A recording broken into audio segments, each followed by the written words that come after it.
Hello friends, இது AAG creations. நான் உங்கள் ஜெரி. எல்லோரும் லைக் பண்ணுங்கள், ஷேர் பண்ணுங்கள், மறக்காமல் சப்ஸ்கிரைப் பண்ணுங்கள். பாருங்கள், சாம்பார் வைக்கிறதுக்காக துவரம்பருப்பு எடுத்து வச்சுருக்கேன். துவரம்பருப்பு போட்டு மஞ்சள் தூள், சீரகம் போட்டு வெங்காயம், தக்காளி, பச்சை மிளகாய் போட்டிருக்கேன். அப்படியே வேக வச்சிடலாம் குக்கரில். காய் வந்து கத்திரிக்காய், உருளைக்கிழங்கு, முருங்கைக்காய், 2 கேரட் மட்டும் கிடக்கு, அதையும் கட் பண்ணி போட்டு விட்ருவோம். காயெல்லாம் கட் பண்ணி தண்ணிக்குள்ளே போட்டு வச்சாச்சு. பருப்பு வெந்தோடனே சேர்த்துக்கலாம். பாருங்கள், பருப்பு நல்லா வேக வச்சு எடுத்தாச்சு. ஓகே, இதில் காயெல்லாம் சேர்த்துக்கலாம். பாருங்கள், இப்போ காயெல்லாம் சேர்த்தாச்சு. கத்திரிக்காய் வந்து கட் பண்ணி சேர்க்கும் போது எப்போயுமே கட் பண்ணி தண்ணிக்குள்ளே போட்டு கொஞ்சம் நேரம் கழிச்சு தான்ப்பா சேர்க்கணும். இல்லாட்டி அந்த ஒரு மாதிரி பிளாக்காக மாறும். பாருங்கள், தண்ணிக்குள்ளே போட்டுனே அந்த பிளாக்காக மாறிடும் தண்ணி. அந்த தண்ணி கீழே ஊற்றிட்டு அப்புறம் தான் கத்திரிக்காய் சேர்க்கணும். இல்லாட்டி ஒரு மாதிரி காரில் அடிக்கும், நல்லாவே இருக்காது. ஓகே, இதோட தேவையான அளவுக்கு தண்ணி ஊற்றிட்டு சாம்பார் பொடி, உப்பு சேர்த்துக்கலாம். இது கூட பாருங்கள், இப்போ இது கூட சாம்பார் பொடியும் உப்பும் சேர்த்துருக்கோம். தண்ணி ஊற்றிட்டு அப்படியே கொதிக்க விட்டு காயெல்லாம் வேக வச்சிடலாம். பாருங்கள், அப்படியே நல்லா கொதித்து வேகட்டும். வேகி கொஞ்சம் வத்திடுச்சுன்னா நல்லா கொலக்கொலன்னு வந்துடும் சாம்பார். வேகட்டும். காரணமாக புளி ஊற வச்சுருக்கேன் சாம்பாரில் ஊற்றுறதுக்காக. அது வந்து புளி வந்து கடைசியாக தான் சேர்க்கணும். கொதிச்சுட்டு தாளிக்கிறதுக்கு முன்னாடி அப்போ தான் சேர்க்கணும். புளியை கொஞ்சம் ஊறட்டும். அரை மூடியில் பாதி அளவுக்கு தேங்காய் எடுத்து கட் பண்ணி போட்டு வச்சுருக்கேன். இதை வந்து அரைச்சி லாஸ்ட்டில் சேர்த்துக்கலாம். தேங்காய் ஊற்றினா கொஞ்சம் காரம் இல்லாமல் இருக்கும், டேஸ்ட்டாக இருக்கும். பேபிஸ்லாம் நல்லா சாப்பிடுவாங்க, அதனால் நான் சேர்த்துக்கிறேன். தேங்காய் கொஞ்சம் ஆப்ஷனல் தான், நீங்கள் இஷ்டம்னா சேர்த்துக்கலாம், இல்லைன்னா ஸ்கிப் பண்ணிடலாம், ஒன்றும் பிரச்சனை இல்லை. இப்போ காயெல்லாம் நல்லா வெந்துருச்சு. இப்போ புளி சேர்த்துட்டு கொஞ்சம் கொதிக்க விட்டுட்டு கொதிச்சோடனே தேங்காய் சேர்த்துட்டு தாளித்து விட்டுடலாம். பாருங்கள், புளி சேர்த்துக்கலாம். கொஞ்சம் கொதிக்கட்டும்.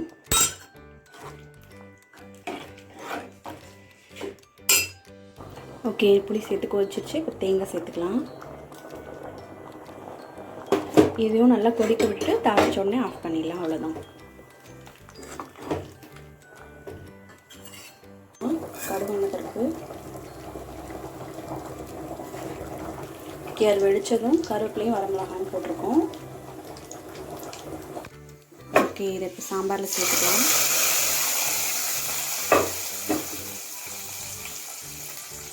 கொஞ்சம் பெருங்காயத்தூள் போடுறேன். உங்களுக்கு இஷ்டம்னா போட்டுக்கோங்க. இது போட்டால் பருப்புனால வாயு பிடிக்கும்ல, அந்த மாதிரிலாம் ஆகாது. கொஞ்சம் பெருங்காயத்தூள் போட்டு ஒரு கொதி மட்டும் விட்டுட்டு ஆஃப் பண்ணிடலாம். அவ்வளோதான். பாருங்கள், அப்படியே மேலே மல்லித்தலை தூவிட்டு ஆஃப் பண்ணிடலாம். அவ்வளோதான், சாம்பார் ரெடி ஆயிடுச்சு. முருங்கைக்கீரை செஞ்சுக்கலாம். இதை வந்து கீரை உருவி வச்சுருக்கேன். இது வந்து சீரகம், தேங்காய் பூ, இது மல்லித்தலை சாம்பாரில் போடுறதுக்காக வச்சுருக்கேன். வெங்காயம், வரமிளகாய், இவ்வளோதான். இது நான் தாளிச்செல்லாம் செய்ய மாட்டோம். அப்படியே டேரெக்டாக தண்ணி ஊற்றி அப்படி தான் செய்வோம். நான் தாளிக்க மாட்டேன் முருங்கைக்கீரை. அது மாதிரி கீரை வந்துட்டு நம்ம முருங்கைக்கீரை வந்து கழுவி யூஸ் பண்ண மாட்டாங்க. அதனால கொழுந்து கீரையாக மேலே இருக்கிறதா தூசி இல்லாததாக பார்த்து எடுத்துக்கோங்க. அது மாதிரி பின்னாடி கீரை எப்போவுமே உருவும் போது பின்னாடி திருப்பி பூச்சி ஏதாவது இருக்கா, ஒயிட்டாக பூச்சி இருக்கும், பூச்சி கூடு கட்டியிருக்கும், அதெல்லாம் இருக்கா பார்த்துக்கோங்க. அதெல்லாம் இருந்தால் அதெல்லாம் பிச்சு போட்டுருங்க. பழுத்த இலையெல்லாம் பிச்சு போட்டுருங்க. ஏதாவது லீவ்ஸில் ஓரமாக அப்படி கடிச்சிருந்த மாதிரி இருந்துச்சுன்னா அதெல்லாம் பிச்சு போட்டுருங்க. ஏன்னா டயரியா, டிஸ்டென்ட்ரி அந்த மாதிரி ஆகிடும், இல்லைனா மூச்சு திணறும், அந்த மாதிரி சொல்லுவாங்க. அதனால் பூச்சியெல்லாம் இருந்துச்சுன்னா பார்த்து கரெக்டாக பிச்சு போட்டுருங்க. ஓகே, செய்யலாம். பாருங்கள், சும்மா வெறும் தண்ணி மட்டும் ஊற்றி கொதிக்கிற தண்ணி, வேறு எதுவும் இல்லை. எண்ணெய்லாம் ஊற்றக்கூடாது. அதனால சீரகம், வெங்காயம், வரமிளகா, உப்பு சேர்த்துக்கோங்க. எல்லாம் சேர்த்தாச்சு. இப்போ டேரெக்டாக அப்படியே கீரை எடுத்து அதில் வச்சுருங்க.